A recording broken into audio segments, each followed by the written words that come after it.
So let me explain what I just did. Let's scoot that, there we go. I lined up my selvage edges so that they are aligned, the fold is over here, and if this wasn't in the way, it would lay flat, like that. And this fabric, this piece, could be ready for pattern pieces to be placed on it, and then you'll make sure those are on grain. I'll teach you how in a different video, and then you're ready to cut out.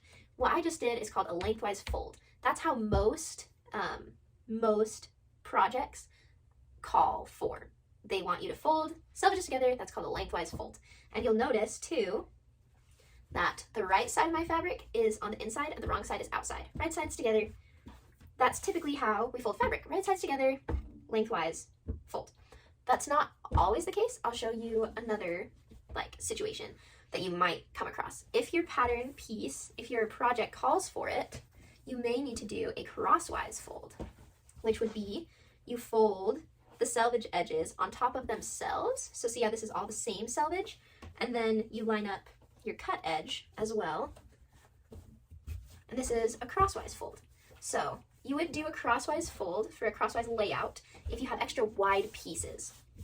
Now remember, this is still your lengthwise grain, so this is your crosswise. So if something were extra wide and crosswise is, wide, then you might have to fold it like this so that you have a little bit extra width, but not as much height, if that makes sense. And then one other variation that you might be instructed to do, depending on your project, is a double fold, where you actually bring both selvage edges to the center. So let me do it this way. I bring that up so I know where the middle is. If I just set that down, I think that kind of worked. But anyway, it looks something like this. I have a little bit of hiding fabric, but this way, so you see the selvages are inside, you just make sure that these crosswise edges line up with each other and that these can line up. You would do this if you need to cut lots of pieces on a fold. The reason you cut pieces on a fold is so that it can become a mirror image of itself. And depending on your project, it may ask you for a double fold, where you put one piece on the fold here, one piece on the fold there, whereas it wouldn't fit if it was a single fold, single lengthwise fold. So those are the three. The single lengthwise fold, which is most common, selvages together, one fold on the other side.